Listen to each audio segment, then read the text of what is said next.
आपका हार्दिक स्वागत है डीवीडी मैथ्स एकेडमी में। बिल्कुल थंबनेल पर बिल्कुल आपने सही देखा है। अगर केवल आप मात्र ये एक वीडियो देख लेते हैं तो इसके हेल्प से आपको 30 से 40 मार्क्स सीबीएसई क्लास 12th के लिए ये वीडियो है हमारी। आराम से आप मैथ्स के एग्ज़ाम में 30 से 40 मार्क्स, मिनिमम 30 और मैक्सिमम 40 मार्क्स आप पा सकते हैं। देखिए बिल्कुल मैं आपको जो बोल रहा हूँ वो बिल्कुल सच है, क्योंकि ये तो मैं भी मानता हूँ कि एज इट इज आपको क्वेश्चन देखने को नहीं मिलेगा। तो जो डिजिट्स है वो ऊपर नीचे हो सकते हैं, इसलिए आप थोड़ा समझ के चलेंगे तो डिजिट्स चाहे चेंज हो जाए, कॉन्सेप्ट बिल्कुल एक का ही लगना है। तो 30 से 40 मार्क्स एक सिंगल वीडियो के अंदर इससे आपको मिल सकते हैं। तो इसलिए मैं आपसे कहना चाहूँगा कि आप बहुत ही सीरियसली और ध्यान से इस वीडियो को देखें। एक बार देखें, समझ में पहली बार तो फर्स्ट टाइम ही आ जाएगा। अगर फिर भी आपको दिक्कत आए तो एक बार दोबारा से इसको देख लेंगे तो आराम से आप 30 से 40 मार्क्स इस वीडियो से, केवल एकमात्र एक इस वीडियो से कवर कर सकते हैं। अगर वीडियो आपको पसंद आए तो लाइक ज़रूर करना, साथ ही चैनल को सब्सक्राइब कर लेना अब तक नहीं किया है तो, और बेल आइकन दबा लेना ताकि नेक्स्ट वीडियो का नोटिफिकेशन आपको मिलता रहे। हम इस टाइप की बेहतरीन वीडियो आपके लिए लेके आते रहेंगे। चलिए शुरू करते हैं। तो क्वेश्चन नंबर फर्स्ट है ये हमारे पास, और इस वीडियो में हम 10 क्वेश्चनों को कवर करेंगे। इन 10 केवल आपको ये 10 क्वेश्चन करने हैं। इस टाइप के क्वेश्चन आपको या तो लॉन्ग आंसर टाइप में या शॉर्ट आंसर टाइप में आपको देखने को जरूर मिलेंगे। चाहे ये 5 मार्क्स में मिले चाहे 4 मार्क्स में मिले, मिलेंगे जरूर ये क्वेश्चन आपको देखने को। ठीक है, तो डिजिट्स थोड़ा चेंज हो सकते हैं बस, इससे ज़्यादा और कुछ नहीं होगा। तो देखिए पहला क्वेश्चन हमने लिया है मैट्रिक्स से। फर्स्ट क्वेश्चन ले रहे हैं, मैट्रिक्स से क्वेश्चन लिया है हमने इसके अंदर क्या है कि ए मैट्रिक्स आपको ये गिवन है, ए मैट्रिक्स आपको गिवन है और साथ ही यहाँ पर लीनियर इक्वेशन गिवन है। तो इस टाइप का क्वेश्चन मैंने पिछले 10 ईयर्स के जो सीबीएसई के क्वेश्चन हैं उनको अच्छे से चेक करके और तब ये वीडियो बनाई है। तो इस टाइप के क्वेश्चन आप देख सकते हैं। आपको पीछे प्रीवियस ईयर जितने भी पेपर हुए हैं सभी में आप चेक करेंगे तो आपको इस टाइप के क्वेश्चन लॉन्ग आंसर टाइप या शॉर्ट आंसर टाइप में देखने को जरूर मिलेंगे। ठीक है, तो इसके अंदर क्या है, एक एक बातों को बड़े प्यार से और आराम से समझाऊंगा, बस सुनते रहें ध्यान से। ठीक है, तो देखिए ए मैट्रिक्स आपको यहाँ पर गिवन है और यहाँ पर ये लीनियर इक्वेशन गिवन है। तो सीधी सी बात है, जब भी आपको मैट्रिक्स और लीनियर इक्वेशन गिवन हो तो इस मैट्रिक्स की हेल्प से ही आपको इन लीनियर इक्वेशन को सोल्व करना होता है। साथ ही आपको बोला जाएगा कि जो गिवन मैट्रिक्स है इसका आपको क्या निकालना है, इनवर्स फाइंड आउट करना है। तो सबसे पहले तो हम इसका इनवर्स ही फाइंड आउट करेंगे। अगर पहले आपका थोड़ा बहुत पढ़ा हुआ है तो आपको पता होगा कि भाई इनवर्स निकालने से पहले आपको क्या निकालना होगा, डिटर्मिनेंट्स निकालना होगा इस 3x3 ऑर्डर की मैट्रिक्स का। तो 3x3 ऑर्डर के डिटर्मिनेंट्स को कैसे सोल्व करते हैं आइए समझते हैं। तो सबसे पहले यहाँ पर डिटर्मिनेंट्स बना लेंगे हम इसको ऐसे, ये मोड की लाइनें लगा करके क्या लगा लेंगे, डिटर्मिनेंट्स बना लेंगे इसको। अब हम इसको फर्स्ट रो से क्या करने वाले हैं, एक्सपेंड करने वाले हैं। तो देखिए फर्स्ट रो से एक्सपेंड कर रहे हैं तो पहले हम इस 1 के लिए सोल्व करेंगे और इस 1 के लिए सोल्व करेंगे तो ये जिस रो और जिस कॉलम में है उनको हम छोड़ देंगे। तो आप देख सकते हैं कि ये 4 एलिमेंट्स आपके पास बचेंगे और इन 4 एलिमेंट को आप क्या कर लेंगे, क्रॉस मल्टीप्लाई कर लेंगे, ऐसे मल्टीप्लाई करेंगे। इस 1 के लिए सोल्व कर रहे हैं इसलिए हमने यहाँ पर बाहर 1 लिखा है। अब इनको सोल्व करेंगे तो 1 को 1 से मल्टीप्लाई करेंगे तो हमारे पास क्या आएगा, 1 आएगा। अपनी तरफ से हम माइनस का साइन लगाते हैं और एक माइनस यहाँ पर आपको दिखाई दे रहा होगा, तो ये माइनस और ये माइनस क्या हो गया है, यहाँ पर प्लस हो गया है। और 3 को 1 से मल्टीप्लाई करेंगे तो रिजल्ट क्या रहेगा, आपके पास 3 रहेगा। यहाँ पर ये जो है ये 3 रहेगा। ठीक है, ये गलत बाई मिस्टेक लिख दिया है हमने। तो आगे सोल्व करते हैं। अब इस -1 के लिए सोल्व करेंगे तो इसकी जो पोजीशन है वो ओड है, क्योंकि ये फर्स्ट रो और सेकंड कॉलम का एलिमेंट है। तो 1 + 2 कितना होता है, 3 होता है। तो आपको पता है जिस एलिमेंट की पोजीशन ओड होती है, जिनका सम, जिनकी पोजीशन का सम, इनको पोजीशन बोलते हैं। ठीक है, तो इनकी पोजीशन का जो सम होता है वो अगर ओड होता है तो हम साइन चेंज करते हैं। ठीक है, तो इस एलिमेंट का क्या होगा, साइन चेंज होगा। माइनस पहले से, ये माइनस हम लगाएंगे तो ये प्लस हो जाएगा, यानी कि प्लस का क्या लिखेंगे, 1। अब इसके लिए भी सेम वैसे ही सोल्व करेंगे हम। ये एलिमेंट जिस रो और जिस कॉलम के अंदर है, तो आप देख सकते हैं ये फर्स्ट रो में है और सेकंड कॉलम में है, तो इनको हम छोड़ देंगे। ये 4 एलिमेंट बच गए तो 2 को 1 से मल्टीप्लाई करेंगे तो क्या रहेगा, 2 रहेगा हमारे पास। और 1 को -3 से मल्टीप्लाई करेंगे तो माइनस हम लगाते हैं, माइनस यहाँ पर है, माइनस माइनस क्या हो जाएगा, प्लस हो जाएगा। तो प्लस का क्या हो जाएगा, 3। ठीक है, सेम ऐसे ही हम थर्ड एलिमेंट यानी कि इस 1 के लिए सोल्व करेंगे तो ये इस कॉलम के अंदर है और इस रो के अंदर है, ये छूट जाएंगे। अब इनको कैसे सोल्व करेंगे, जैसे क्रॉस मल्टीप्लाई करते हैं। तो 1 को 2 से मल्टीप्लाई करेंगे, रिजल्ट क्या रहेगा, 2। माइनस अपनी तरफ से लगाएंगे और 1 को 1 से मल्टीप्लाई करेंगे तो रिजल्ट क्या रहेगा, 1 रहेगा माइनस का। ठीक है, इसको अब आगे सोल्व करेंगे तो रिजल्ट क्या रहेगा, देखिए यहाँ पर हमारे पास ये 3 था तो 3 + 1 4, 4 को 1 से मल्टीप्लाई करेंगे तो 4 रहेगा। 2 + 3 कितना हो जाएगा भाई 5 हो जाएगा। 5 को 1 से मल्टीप्लाई करेंगे तो 5, और 2 - 1 करेंगे तो यहाँ से 1 मिलेगा, 1 को 1 से मल्टीप्लाई करेंगे तो 1। तो फाइनल रिजल्ट 5 + 4 + 1 कितना रहेगा 10, जो कि 0 नहीं है, नॉट इक्वल्स टू 0 है। यानी कि आप देख सकते हैं यहाँ पर डिटर्मिनेंट्स की जो मोड ए की वैल्यू जो है वो नॉट इक्वल्स टू 0 है। तो इसका मतलब इसका जो इन्वर्स है, इस मैट्रिक्स का जो इन्वर्स है वो एग्जिस्ट करेगा, मतलब ए इन्वर्स जो है वो एग्जिस्ट करेगा। तो इन्वर्स निकालने के लिए आपको क्या करने होंगे, पहले कोफैक्टर निकालने होंगे। तो कोफैक्टर निकाल लेते हैं। यहाँ पर देख हमने लिख दिया है यहाँ पर ए इन्वर्स इज एग्जिस्ट। अब इसके कोफैक्टर हम निकालने जा रहे हैं। तो देखिए कोफैक्टर जो है वो ईच एलिमेंट के निकलते हैं, प्रत्येक एलिमेंट के कोफैक्टर निकलते हैं। तो सबसे पहले हम फर्स्ट एलिमेंट के इसके कोफैक्टर निकालेंगे। तो ये जिस रो और जिस कॉलम में है उनको छोड़ देंगे, ये 4 एलिमेंट बचे हैं इनको लिख लेंगे। देखिए ऐसा ही कि हमने यहाँ पर ये 4 एलिमेंट लिख लिए हैं। तो जैसे 2 × 2 ऑर्डर के डिटर्मिनेंट्स को सोल्व करते हैं, सेम वैसे ही इनको सोल्व करेंगे हम। 1 को 2 से मल्टीप्लाई करेंगे 1 आएगा, माइनस अपनी तरफ से लगाएंगे, माइनस यहाँ पर प्लस हो जाएगा। तो 1 + 3 कितना हो गया, रिजल्ट 4 हो गया। तो पहला कोफैक्टर आपके पास कितना आ गया है, 4 आ गया। सेम ऐसे ही सेकेंड एलिमेंट के लिए सोल्व करेंगे, इस -1 के लिए सोल्व करेंगे। तो ये इस रो के अंदर है और इस कॉलम में ये एलिमेंट छूट जाएंगे। तो आप देख सकते हैं यहाँ पर ये 4 एलिमेंट बचेंगे और इनको सेम ऐसे ही क्रॉस मल्टीप्लाई की तरह सोल्व कर लेंगे। तो देखिए ये 4 एलिमेंट बचे थे। 1 को 2 से मल्टीप्लाई करेंगे 2, माइनस अपनी तरफ से लगाएंगे, 1 को -3 से करेंगे तो +3 हो जाएगा। तो 2 + 3 कितना हो गया है 5। अब देखिए ये 5 जो है ये माइनस का 5 मैंने थोड़ा डायरेक्ट लिख दिया है। ये कैसे पता लगता है, यहाँ पर इस एलिमेंट की पोजीशन देखें आप, पोजीशन देखेंगे तो 1 2 है, 1 2 का मतलब फर्स्ट रो सेकंड कॉलम। अब इसका जो सम है वो कितना बन रहा है 3। तो जब भी सम 3 या 5 बने, यानी कि ओड नंबर बने, 3 या 5 बने, तो आपको एलिमेंट का साइन चेंज कर देना है, ठीक है। तो 1 3 कितना बना, सॉरी 1 + 2 कितना बना 3। तो इसलिए हमने इसका साइन चेंज कर लिया है, यानी कि ये जो 1 2 कोफैक्टर है हमारा वो क्या रहेगा, -5 रहेगा। चलिए आगे बढ़ते हैं। जैसे जिसमें भी सम 3 और 5 बनेगा साइन चेंज जरूर करना है, ये बिल्कुल आप याद रखें, क्योंकि एक माइनस का साइन ही पूरे क्वेश्चन को गलत करा देगा। अब थर्ड एलिमेंट के लिए इसके लिए सोल्व कर रहे हैं। तो ये रो और ये कॉलम हमारा छूट जाएगा। ये 4 एलिमेंट्स हमारे पास बचे, इनको हम क्रॉस मल्टीप्लाई करके सोल्व कर लेंगे। तो देखिए यहाँ पर भी ऐसा ही किया हमने। 2 को 1 से मल्टीप्लाई करेंगे 2 रहेगा, और 1 को 1 से करेंगे माइनस अपनी तरफ से लगाएंगे तो 2 - 1 कितना मिल जाएगा 1। तो ये मैंने केवल आपको फर्स्ट रो के कोफैक्टर समझाए हैं, ये केवल फर्स्ट रो के समझाए हैं। ऐसे ही आप सेकंड रो के निकाल लेंगे और थर्ड रो के निकाल लेंगे, यानी कि 9 के 9 कोफैक्टर आपको बिल्कुल सेम ऐसे ही कैलकुलेट करने हैं। अगर सभी को मैं बताते हुए चलूँगा तो वीडियो थोड़ी और लेंदी हो जाएगी, ठीक है। तो समझ चुके होंगे आप, जैसे मैंने फर्स्ट रो के कैलकुलेट किए हैं ऐसे आपको सेकंड रो और थर्ड रो के भी कैलकुलेट कर लेने हैं। एक बात का ध्यान रखना है कि सम अगर 3 या 5 बने तो एलिमेंट का साइन चेंज कर देना है, ठीक है। तो ऐसे आप कोफैक्टर निकाल लेंगे। ये देखिए मैंने 9 के 9 एलिमेंटों का कोफैक्टर निकाल लिया है, और ये कोफैक्टर निकाल करके आपको सेम पोजीशन पर लिख देने हैं, यानी कि फर्स्ट जो आया है वो यहाँ पर, सेकंड थर्ड, फिर अगली रो का फर्स्ट सेकंड थर्ड, ऐसे आपको लिख देने हैं, ठीक है। तो ये आपके पास कोफैक्टर आ गया है मैट्रिक्स ए का। अब कोफैक्टर तो हमारे पास आ गए हैं। इन्वर्स निकालने के लिए आपको याद होगा कि किसी भी मैट्रिक्स का अगर आपको इन्वर्स निकालना है तो इन्वर्स क्या होता है, 1/mod A into adjoint of A होता है, ठीक है। यानी कि हमें एडजॉइंट निकालना होगा। तो इस कोफैक्टर की मैट्रिक्स का आप क्या कर देंगे, ट्रांसपोज कर देंगे। ट्रांसपोज करते ही ये क्या आ जाएगी हमारे पास, एडजॉइंट मैट्रिक्स आ जाएगी। अब ट्रांसपोज करते कैसे हैं, फर्स्ट रो को किस में कन्वर्ट कर देंगे, फर्स्ट कॉलम में। तो देखिए फर्स्ट रो आपकी फर्स्ट कॉलम बन गई। सेकंड रो को किस में बदल देंगे, सेकंड कॉलम में। और थर्ड रो को किस में चेंज कर देंगे भाई, थर्ड कॉलम में। तो ऐसा करने से ये हमारे पास क्या आ गया है, एडजॉइंट ऑफ ए मैट्रिक्स आ गई है। अब इसका इन्वर्स जो है वो हमें निकालना है। तो चलिए इन्वर्स निकाल लेते हैं।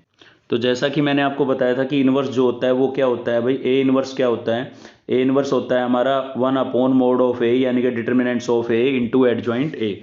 तो डिटर्मिनेंट्स की वैल्यू हमारे पास 10 आई थी और एडजॉइंट जो आया था वो ये आया था, ठीक है। अब ये इन्वर्स हम निकाल चुके हैं। अब इस इन्वर्स की हेल्प से हमें क्या करना था, उन इक्वेशन को सोल्व करना था। तो चलिए पहले उन इक्वेशन से हम क्या बना लेते हैं, मैट्रिक्स बना लेते हैं। तो देखिए यहाँ पर जब आप मैट्रिक्स बनाएंगे, ये आपकी इक्वेशन थी, इन इक्वेशन ये थी, इनसे मैट्रिक्स कैसे बनाएंगे इस चीज़ को आप ध्यान से समझिएगा, क्योंकि डायरेक्ट ये इक्वेशन भी कई बार एग्जाम में पूछ ली जाती है। अगर खाली इक्वेशन पूछी जाए तो सेम ऐसे ही आपको मैट्रिक्स बनानी है जैसे मैं आपको बता रहा हूँ। तो सबसे पहले तो हम बनाएंगे यहाँ पर ए मैट्रिक्स। देखिए वैसे यहाँ पर ए मैट्रिक्स गिवन भी है तो इसको आप A1 से लिख लें, ठीक है, वरना हम ए से ही लिखते हैं, लेकिन ए मैट्रिक्स यहाँ पर गिवन है तो दोनों ए मैट्रिक्स हो जाएगी, थोड़ा कन्फ्यूजन हो सकता है। तो यहाँ पर जो फर्स्ट इक्वेशन है उससे आपकी फर्स्ट रो बनेगी, कोफिशिएंट देखने हैं। तो यहाँ x का कोफिशिएंट कितना है 1, तो फर्स्ट रो बन जाएगी 1 मतलब फर्स्ट एलिमेंट, और y का कोफिशिएंट कितना है 2, तो सेकंड एलिमेंट हो जाएगा 2। ऐसे ही z का कोफिशिएंट कितना है 1, तो यहाँ पर 1। ठीक है, ऐसे ही सेकंड रो से सेकंड इक्वेशन से जो है वो आपकी सेकंड रो बनेगी। तो x का कोफिशिएंट कितना है -1 है, फिर y का कोफिशिएंट कितना है 1 है, और z का कोफिशिएंट भी कितना है 1 है। थर्ड रो से बनाएंगे अब, तो यहाँ पर x का कोफिशिएंट कितना है 1 है, y का कोफिशिएंट कितना है -3 है, और z का कोफिशिएंट कितना है 1। तो ये आपके पास क्या बन गई है, ए मैट्रिक्स बन गई है। ठीक है, अब आप इसको मैच कराएंगे। बच्चों जब भी आपको इस टाइप की लीनियर इक्वेशन गिवन है, ठीक है, तो जो आप ये ए मैट्रिक्स मैंने आपको बताया, तो इस ए मैट्रिक्स का गिवन मैट्रिक्स के साथ कोई ना कोई लिंक होता है, या तो ये एज इट इज आपको यहाँ पर मैच होती हुई नजर आएगी, ठीक है, या फिर इसका ट्रांसपोज नजर आएगा। दोनों में से कोई एक बात पक्का होगी, इसके अलावा तीसरी कोई बात नहीं होगी। तो या तो एज इट इज मिलेगी, तो एज इट इज मिले तो आपको इसका जो इन्वर्स आपने अभी अभी कैलकुलेट किया है उसका इन्वर्स हम एज इट इज यूज कर लेंगे। अगर ट्रांसपोज मैच होता हुआ नजर आए तो हम इस मैट्रिक्स का जो इन्वर्स आया था उसका ट्रांसपोज करके यूज कर लेंगे। तो चलिए मैच करा लेते हैं। देखिए हमारा यहाँ पर फर्स्ट कॉलम आया था 1 -1 1, जबकि यहाँ पर जो फर्स्ट रो है ये हमारी एज इट इज देखिए। ऐसे ही हमारा यहाँ पर सेकंड कॉलम था 2 1 -3, वो आपको यहाँ पर रो में नजर आ रहा है। तो इसका मतलब A1 जो मैट्रिक्स है वो ए मैट्रिक्स का क्या है, ट्रांसपोज है। यानी कि इसका जो ए मैट्रिक्स का आपने इन्वर्स निकाला था, अगर हम उस इन्वर्स का ट्रांसपोज कर दें तो वो हमारी A1 का क्या आ जाएगा, इन्वर्स आ जाएगा। यानी कि यहाँ पर आपको दोबारा से इन्वर्स निकालने की ज़रूरत नहीं है। साथ ही मैं आपको बता देता हूँ कि अगर मान लीजिए केवल ये इक्वेशन पूछी जाती तो आप इसकी ये ए मैट्रिक्स A1 जो हमने लिखी थी इसका सेम ऐसे ही इन्वर्स आपको कैलकुलेट करना था जैसे हमने इसका इन्वर्स कैलकुलेट किया है। ठीक है, केवल इक्वेशन अगर गिवन होती तो चलिए देखते हैं आगे। इन्वर्स हमें मिल चुका है। साथ ही मैं देखो बी मैट्रिक्स आपको बताना भूल गया। बी मैट्रिक्स कैसे लिखेंगे, बी मैट्रिक्स लिखेंगे यहाँ पर जो ये पीछे आपको कॉन्स्टेंट नजर आ रहे हैं इनसे, और ये हमेशा कॉलम मैट्रिक्स बनती है, यानी कि ऐसे लिखेंगे 4 0 2, ये आपकी बी मैट्रिक्स बनेगी। एक एक्स मैट्रिक्स भी हम यहाँ पर लिखते हैं। तो एक्स मैट्रिक्स जो है वो इनमें यूज हो रहे वेरिएबल से बनती है। तो वेरिएबल क्या क्या यूज हो रहे हैं, एक तो एक्स यूज हो रहा है, एक वाई और एक जेड, और ये भी आपकी कैसी मैट्रिक्स बनेगी, एक कॉलम मैट्रिक्स बनेगी। तो ये हमने एक्स और बी लिख ली है। इनवर्स हम पहले ही कैलकुलेट कर चुके हैं। चलिए सॉल्यूशन और निकाल लेते हैं इसका। तो देखो बच्चों सॉल्यूशन कैसे रहेगा, यहाँ पर जो हमने ए मैट्रिक्स लिखी थी उसका इन्वर्स रहेगा। ये आपकी एक्स मैट्रिक्स है और ये आपकी बी मैट्रिक्स है। अब देखिए इसका इन्वर्स आपको दोबारा से कैलकुलेट करने की ज़रूरत नहीं है। क्यों नहीं है ज़रूरत, क्योंकि जो गिवन मैट्रिक्स थी उसका इन्वर्स हम यहाँ पर ये निकाल चुके थे। ठीक है, तो उसी का ट्रांसपोज यहाँ पर है, इसलिए आप इसका क्या करेंगे, केवल ट्रांसपोज करेंगे और ये किस में कन्वर्ट हो जाएगी, मतलब ये जो गिवन मैट्रिक्स है इसका ट्रांसपोज करेंगे। जो हमारे पास ए इन्वर्स आया था ना, ये ए इन्वर्स अभी हमने कैलकुलेट किया था, इसका हम केवल क्या कर देंगे, एक ट्रांसपोज कर देंगे, और ट्रांसपोज करने से हमारी जो अभी मैंने इक्वेशन से मैट्रिक्स बनाई थी उसका इन्वर्स आ जाएगा, क्योंकि इसी का ट्रांसपोज वहाँ पर मैच हो रहा था, आपने देखा होगा अच्छे से, है ना। चलिए आगे बढ़ते हैं। तो यहाँ पर देखिए बिल्कुल हमने इन्वर्स इसका क्या कर दिया है, ट्रांसपोज कर दिया, और इनटू में एक्स और इक्वल्स टू क्या है, बी। तो एक्स मैट्रिक्स आपके पास थी, बी मैट्रिक्स आपके पास थी, और ये हम उसका क्या कर रहे हैं, जो इन्वर्स अभी हमने कैलकुलेट किया था उसका हम क्या कर रहे हैं, ट्रांसपोज कर रहे हैं। ठीक है, तो जो गिवन मैट्रिक्स थी हमारी, जो देखिए ये जो इन्वर्स निकाला था ना, इसका केवल आपको ट्रांसपोज करके वहाँ पर यूज कर लेना है इक्वेशन सोल्व करने में। अगर हमारी इक्वेशन से बनी हुई matrix as it is match होती तो हम एज इट इज इसको यूज करते हैं। अभी ट्रांसपोज से मैच हो रही है तो इसका ट्रांसपोज वहाँ पर हम यूज करेंगे। क्लियर हो रही होगी मेरी बात आपको। तो देखिए बिल्कुल ऐसा ही किया हमने। यहाँ पर जो है ये आपकी एक्स मैट्रिक्स लिखी हुई है, क्योंकि सॉल्यूशन होता है x equals to A inverse B, ये यूनिक सॉल्यूशन निकालने का कॉन्सेप्ट है हमारा। तो ये एक्स मैट्रिक्स हमने यहाँ पर लिख दी है, फिर ए इनवर्स, ये आपका ए इनवर्स है, ट्रांसपोज यहाँ पर हम करने वाले हैं अगले स्टेप में, और इनटू में जो है बी मैट्रिक्स हमने यहाँ पर ये लिख दी है। ठीक है, अब इसको जब हम सोल्व करेंगे तो इसका जो ट्रांसपोज है वो कैसे करेंगे, ये फर्स्ट जो आपका रो है, ये फर्स्ट रो है, ये क्या बन जाएगा, फर्स्ट कॉलम, सेकंड रो क्या बन जाएगी, सेकंड कॉलम, और थर्ड रो क्या बन जाएगी, थर्ड कॉलम। ठीक है, बस अब इसको केवल मल्टीप्लाई करना बाकी है, सॉल्यूशन आ जाएगा हमारे पास। तो इन दोनों को हम क्या कर देते हैं, मल्टीप्लाई। तो इसकी रो और इसका कॉलम मल्टीप्लाई होगा। ठीक है, फर्स्ट एलिमेंट फर्स्ट के साथ, सेकंड सेकंड के साथ। तो 4 को 4 से करेंगे 16, -5 को 0 से करेंगे 0, और 1 को 2 से करेंगे तो 2, आपको यहाँ पर दिख रहे होंगे। सेम ऐसे ही सेकंड रो को इस कॉलम से करेंगे, तो सेकंड रो को करेंगे तो क्या होगा, ये सेकंड रो और ये इसका कॉलम। तो 2 को 4 से करेंगे 8, 0 को 0 से करेंगे 0, -2 को 2 से करेंगे -4। अब थर्ड रो को मल्टीप्लाई करेंगे सेम ऐसे ही, 2 को 4 से करेंगे 8, 5 को 0 से करेंगे 0 और 3 को 2 से करेंगे 6। तो मल्टीप्लाई आ गई होगी आपको समझ में। अब इसको कंप्लीटली सोल्व करेंगे, तो देखिए कैसे सोल्व करेंगे। यहाँ पर 16 और +2 कितना हो जाएगा हमारे पास भाई, 16 + 2 कितना हो जाएगा 18, तो 18 आ गया। ठीक है, 8 में से 4 को माइनस करेंगे 4 आएगा, और 8 6 कितना हो गया है, ये 14 हो गया है। अब ये एक मैट्रिक्स आपके पास बनी है, ठीक है, और बाहर कितना है 1/10।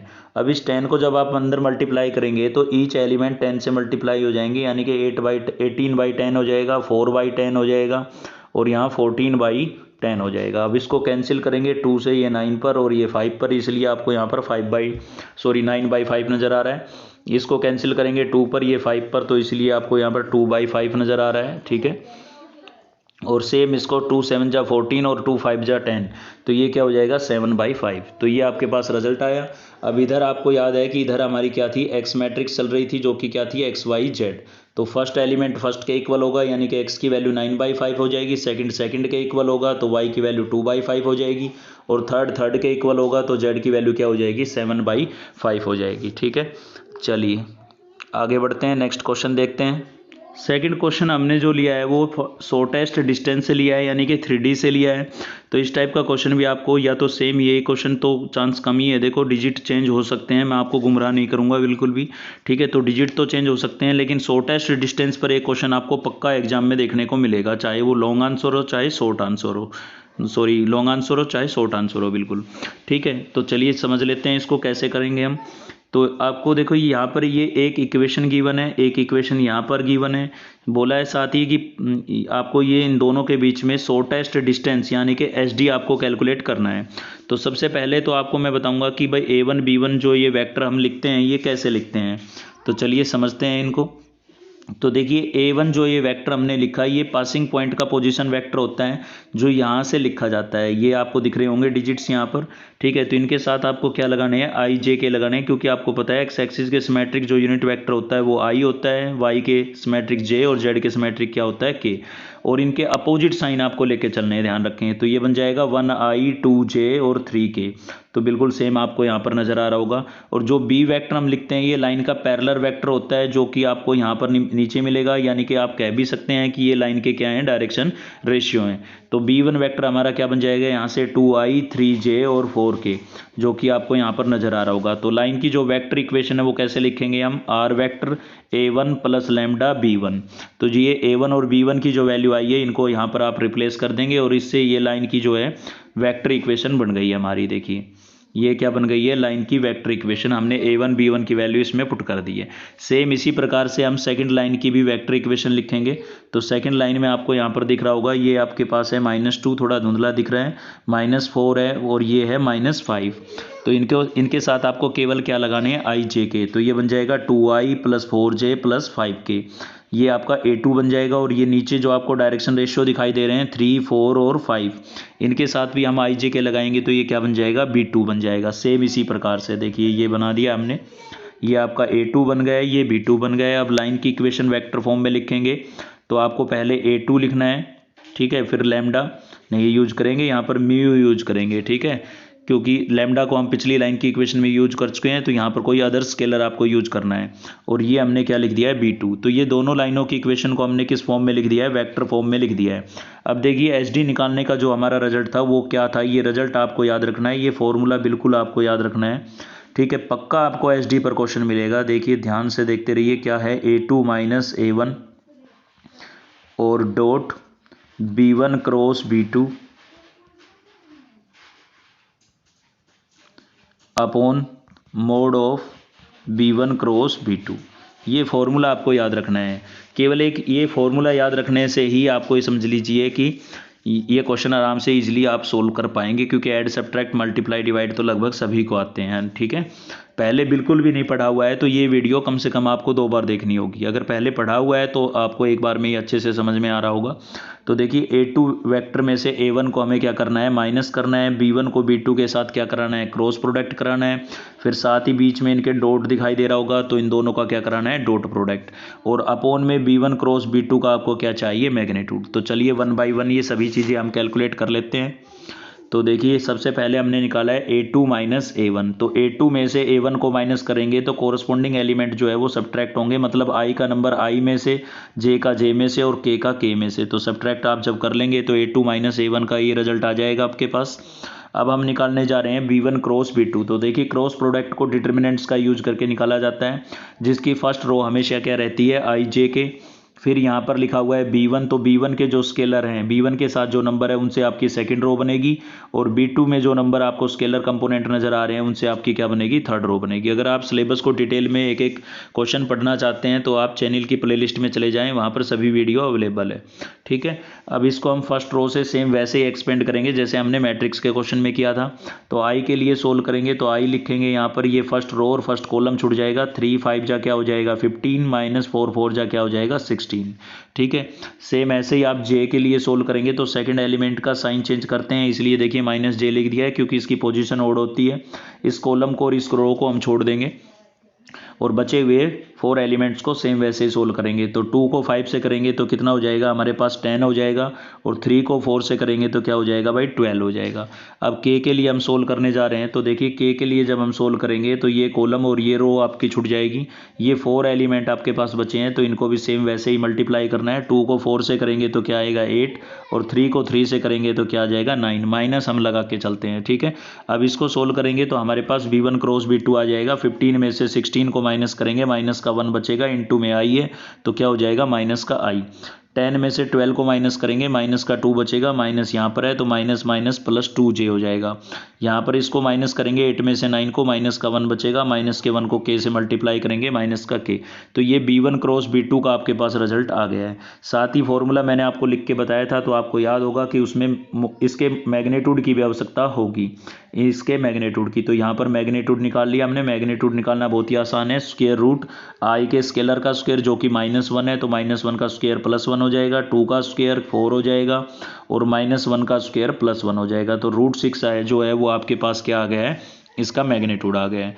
अब फॉर्मूला मैंने आपको लिख के बताया था, वहाँ पर आपने न्यूमिनेटर के अंदर देखा था कि इन दोनों का क्या हो रहा था, डॉट।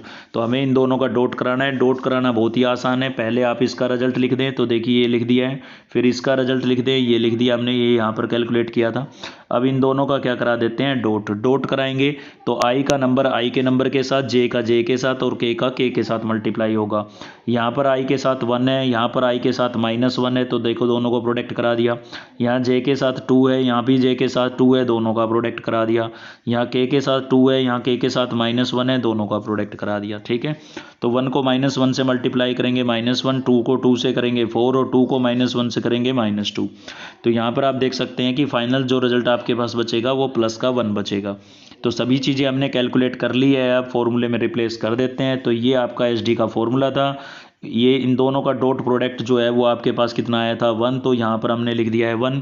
यहाँ पर जो ये मोड लगा है इसका काम केवल नेगेटिव वैल्यू को पॉजिटिव करना है, क्योंकि डिस्टेंस कभी नेगेटिव नहीं होती है। तो अगर ये नंबर नेगेटिव आता तो भी हम इसको कैसा लिखते हैं, प्लस का, क्योंकि इसके साथ क्या लगा हुआ है, मोड। और अपोन में इसका मैग्नीट्यूड है। मैग्नीट्यूड हमारे पास क्या आया था, √6 आया था, तो अपोन में √6, और ये सेम आपका क्या रहेगा आंसर। तो ये क्वेश्चन आपको डिजिट भले ही चेंज हो जाए, लेकिन SD पर आपको इस टाइप का एक क्वेश्चन जरूर देखने को मिलेगा। चांस तो है 4 या 3 मार्क्स में। ठीक है, तो मिलेगा जरूर आपको ये क्वेश्चन देखने को। चलिए देखते हैं नेक्स्ट क्वेश्चन। अगर वीडियो थोड़ी लेंदी होती नजर आई तो ये 10 क्वेश्चन है टोटल। ठीक है, जो ये 10 क्वेश्चन आपको पढ़ने हैं तो इनको हम 2 पार्ट में कवर करेंगे, अगर वीडियो ज़्यादा लेंदी होती नजर आई तो ये क्वेश्चन नंबर 3 हम ले रहे हैं, डिटर्मिनेंट से हैं ये हमारा क्वेश्चन नंबर ये 3 रहेगा। 2 क्वेश्चन इससे पहले हम पढ़ चुके हैं। ठीक है, तो इसमें क्या करना है, प्रूव करना है। तो डिटर्मिनेंट्स यानी कि ऑपरेशन बेस्ड क्वेश्चन भी आपको एग्जाम में पक्का देखने को मिलेगा। ठीक है, तो कैसे करते हैं इस टाइप के क्वेश्चनों को सोल्व। तो देखिए इसमें थोड़ा बहुत 19-20 का ज़्यादा चेंज हो सकता है, क्योंकि क्वेश्चन थोड़े इसमें वेरिएशन ज़्यादा होता है इस टाइप के क्वेश्चनों में, ऑपरेशन वालों में। ठीक है। तो ऑपरेशन चेंज हो सकते हैं, तो इसकी प्रैक्टिस के लिए आपको 1-2 क्वेश्चन निकालने पड़ेंगे। इससे पहले जो मैंने आपसे डिस्कस किए हैं उनको तो चाहे आप 2 बार 1 बार देख लेते हैं तो हाथ से प्रैक्टिस करने की आवश्यकता नहीं है, आपको बिल्कुल दिमाग में सेट हो जाएंगी चीज़ें कि कैसे क्या करना है, ठीक है। लेकिन इस टाइप के 1-2 क्वेश्चनों को सोल्व कर लेना मेरी मानो तो, क्योंकि इसमें क्या है कि ऑपरेशन तो चेंज हो सकते हैं ना, इसलिए उनकी प्रैक्टिस के लिए आपको क्वेश्चन 1-2 सोल्व करके देखने होंगे, ठीक है। इसको मैं एक्सप्लेन कर देता हूँ कैसे करना है। तो देखिए ये आपको एक डिटर्मिनेंट्स गिवन है और ये आपको प्रूव करना है। यहाँ पर ये क्या लिखा हुआ है थोड़ा धुंधला है, मैं बता देता हूँ। ये 2abc है और ब्रैकेट के अंदर लिखा हुआ है a + b + c का होल क्यूब, जो कि आपको प्रूव करना है। तो देखिए यहाँ पर हम क्या ऑपरेशन लगाने वाले हैं, हम C2 में ऑपरेशन लगाएंगे और C2 में से C1 को क्या करेंगे माइनस। तो ये आपका C2 है और ये आपका क्या है C1। C2 में से C1 को माइनस करेंगे, एक ऑपरेशन तो ये अप्लाई करेंगे, दूसरा ऑपरेशन अप्लाई करेंगे हम C3 में से C1 को माइनस करेंगे। तो ये आपका C3 है और ये क्या है C1, तो ये इसमें से भी माइनस करेंगे। मतलब C1 को पकड़ना है, C2 और C3 दोनों में से माइनस करना है। तो देखिए यहाँ पर ऐसा हमने कर दिया है। ये C1 आपका एज इट इज है, C1 में कोई ऑपरेशन नहीं था। C2 में से यहाँ पर हमने C1 को माइनस कर दिया है और यहाँ पर C3 में से भी हमने C1 को माइनस कर दिया है। अब जैसे ही आप माइनस करेंगे तो यहाँ पर आपको एक आइडेंटिटी लगती हुई नजर आ रही है, a² - b²। तो ये आइडेंटिटी लगाएंगे a - b और a + b आपके पास क्या हो जाएगी, आइडेंटिटी का रिजल्ट होता है। तो ये चीज़ जैसे ही हमने अप्लाई की तो यहाँ पर आपको फर्स्ट रो में से तो खैर नहीं, सेकंड कॉलम में से आपको कुछ कॉमन नजर आएगा। देखिए यहाँ पर a + b + c, यहाँ पर भी a + b + c है, सेम यहाँ पर भी है और यहाँ पर भी है। तो इस कॉलम में से भी a + b + c कॉमन हो जाएगा और इस कॉलम में से भी a + b + c कॉमन हो जाएगा। तो डबल टर्म कॉमन हुई, इसलिए यहाँ पर इसका क्या लिखा हुआ है स्क्वायर। बाकी जो बैलेंस बचा है वो सारा एज इट इज यहाँ पर लिखा हुआ है, ठीक है। अब नेक्स्ट ऑपरेशन हम क्या अप्लाई करने वाले हैं, R1 के अंदर हम ऑपरेशन लगाएंगे भाई। R1 के अंदर हम R1 के अंदर से R2 और R3 दोनों को प्लस करके क्या कर देंगे माइनस। तो देखिए इससे क्या फ़ायदा होगा और कैसे हमें पता लगा कि ये ऑपरेशन अप्लाई करना है।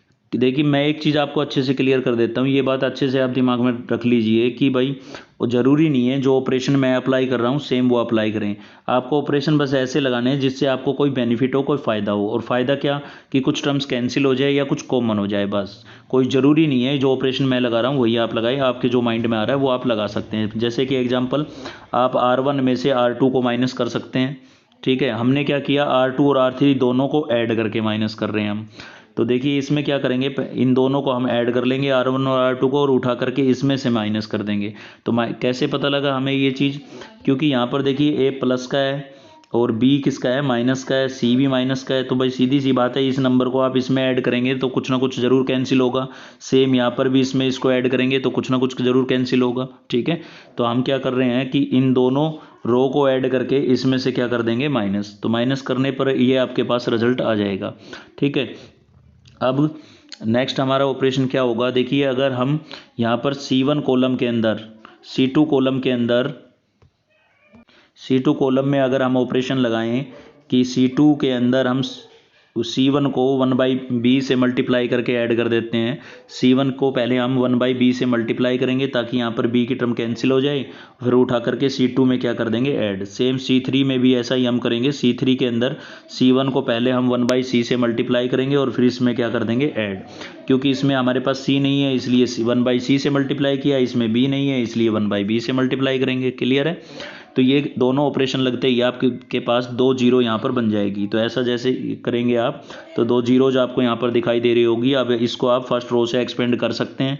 तो जैसे ही हम फर्स्ट रो से यहाँ पर एक्सपेंड करेंगे तो इन जीरो के लिए तो आपको सोल्व करना नहीं है, केवल इसके लिए सोल्व करना है। ये रो और ये कॉलम हमारी छूट जाएगी और इनको आप क्या कर लेंगे क्रॉस मल्टीप्लाई। तो जैसे ही आप क्रॉस मल्टीप्लाई करेंगे, देखिए ये सोल्व, इसके लिए सोल्व करना है तो इसको तो लिखना ही है, बाहर की जो टर्म है वो एज इट इज चलती रहेगी। इनको आप क्रॉस मल्टीप्लाई करेंगे तो ये रिजल्ट आपके पास आएगा। अब यहाँ पर जो भी टर्म्स कैंसिल हो रही है इनको आप मल्टीप्लाई कर ले इन दोनों को, C + a को A + b से, और जो भी टर्म कैंसिल होती नजर आ रही है उसको आप कैंसिल करें तो आपके पास फाइनल रिजल्ट ये बच जाएगा। तो पहले ही मैं आपको क्लियर कर चुका हूँ, इस टाइप के क्वेश्चनों की 2-3 क्वेश्चनों की आपको प्रैक्टिस करनी होगी। बिना प्रैक्टिस के ये अच्छे से क्लियर नहीं हो पाएगा क्योंकि ऑपरेशन जो है वो हर क्वेश्चन में अलग अलग लगते हैं। तो नेक्स्ट क्वेश्चन हमारा जो रहेगा, क्वेश्चन नंबर हम ये 4 ले रहे हैं, ठीक है। सीरियल नंबर आगे पीछे लिख दिया है मैंने। 3 क्वेश्चन हम कवर कर चुके हैं अब तक।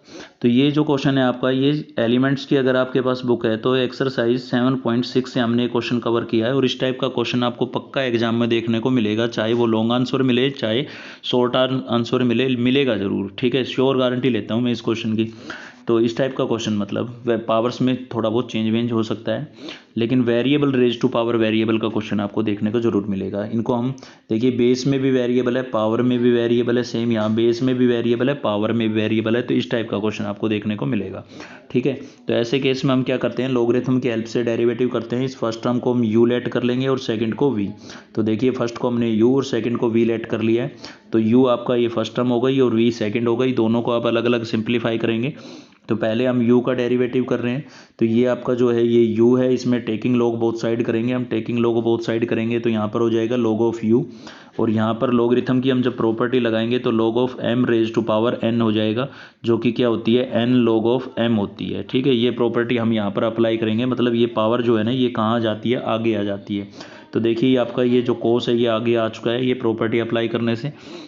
अब हम इसका डेरिवेटिव करेंगे तो log का करेंगे तो क्या रहेगा, 1/u रहेगा, देखिए। और u का क्या हो जाएगा, du/dx। यहाँ पर दो टर्म इनटू में है तो यहाँ ये लगाएंगे हम u इंटू वी की प्रॉपर्टी। तो cos x आपका देखिए एज डीज है, और log का डेरिवेटिव करेंगे तो क्या रहेगा, 1/sin। तो 1/sin जो है वो अपोन में आ गया। अब इस साइन का करेंगे तो क्या हो जाएगा, cos। अब की बार ये log की टर्म एज डीज है और cos का डेरिवेटिव क्या होता है, माइनस साइन। अब बस इसको थोड़ा सिंप्लीफाई करना है, साथ ही u यहाँ पर डिवाइड हो रहा है तो इधर आके मल्टीप्लाई हो जाएगा। ये cos इंटू कोस क्या हो जाएगा, cos स्क्वायर। ये प्लस और ये माइनस क्या हो जाएगा, बीच में माइनस, और ये बाकी तो एज डीज लिखा हुआ है। यहाँ पर हम u की वैल्यू वापस से पुट कर देंगे जो लेके चले थे, ये वाली, सॉरी इससे पहले लॉगरिथम लेने से पहले, ठीक है। ये यहाँ पर देखिए ये वाली, ठीक।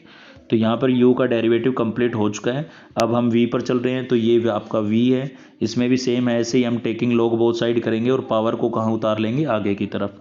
तो ये जो है रिजल्ट आपके पास आ जाएगा। अब इसका डेरिवेटिव करेंगे, log का डेरिवेटिव करेंगे तो क्या होगा, 1/v, और v का क्या हो जाएगा, dv/dx। ये साइन आपका एज डीज रहेगा, और log का करेंगे तो क्या आएगा, 1/cos, और cos का क्या हो जाएगा, माइनस साइन। तो अपोन का cos तो यहाँ पर है, और cos का क्या हो गया था, माइनस साइन, जो यहाँ पर दिखाई दे रहा होगा आपको। अब log cos x एज डीज रहेगा अब की बार, ये एज डीज, और इस साइन का होगा, साइन का क्या होता है, कोस, ठीक है। अब ये साइन इंटू साइन क्या हो जाएगा, साइन स्क्वायर लिख दिया हमने, प्लस माइनस, माइनस का साइन इसके साथ रहेगा, अपोन का कोस यहाँ पर आपको दिखाई दे रहा होगा। और इसमें इस कोस को हम पहले लिख देंगे और log कोस को बाद में लिख देते हैं। लॉगरिथम की टर्म्स अक्सर पीछे लिखी जाती है। v यहाँ पर डिवाइड हो रहा था, इधर आके मल्टीप्लाई होगा, और v की ये वैल्यू वापस से पुट कर देंगे, ठीक है। तो ये फाइनल रिजल्ट किसका आ गया, v का। अब आपको याद होगा कि हम y equals to u plus v let करके चले थे। इसका डेरिवेटिव करेंगे तो देखिए y का तो होगा dy अपोन में dx, u का होगा du अपोन में dx, और v का क्या हो जाएगा, dv अपोन में dx। तो इसकी वैल्यू हम निकाल चुके हैं, इसकी निकाल चुके हैं, बस दोनों को लिखना है और बीच में प्लस लगाना है। तो ऐसा ही हमने किया, देखिए ये आपका u du अपॉन dx, और नीचे जो ये लिखा हुआ है ये आपका क्या है, dv अपॉन dx है, ठीक है। और बीच में किसका साइन लग गया, प्लस का, और ये आपका क्या रहा, आंसर रहा। तो दोस्तों इस वीडियो के अंदर हमने क्वेश्चन नंबर 4 तक कवर किया है। इसके अभी 6 क्वेश्चन और बचे हुए हैं। मोस्ट इंपॉर्टेंट 10 क्वेश्चन ले रहा हूं मैं, ठीक है। और 10 क्वेश्चन में से आपको 30 से 40 मार्क्स पक्का मिल जाएंगे, चाहे लॉन्ग आंसर में आए चाहे शॉर्ट में आए, लेकिन ये आपको मिनिमम 30 मार्क्स तो पक्का दिलाएंगे, ठीक है। तो बाकी के 6 क्वेश्चनों को हम नेक्स्ट पार्ट में कवर करेंगे, लेकिन वो करेंगे तभी तब जब आपको इस वीडियो को कम से कम एक लाइक करना है, और सब्सक्राइब नहीं किया है तो एक सब्सक्राइब कर लेना है, और कम से कम 3 फ्रेंड्स के साथ आपको इसको वीडियो को शेयर करना है, ठीक है। बस केवल इतना ही करना है। कमाने का मकसद नहीं है, कोई पैसा वैसे की ज़रूरत नहीं है हमें कि भाई यूट्यूब से 2 पैसे कमाने हैं, ऐसा कुछ नहीं है। केवल हम ये चाहते हैं कि बच्चे हमसे जुड़ें और सभी बच्चों की हेल्प हो पाए, सभी बच्चों को इससे फ़ायदा हो, ठीक है। चलिए मिलते हैं नेक्स्ट वीडियो में, तब तक के लिए जय हिंद।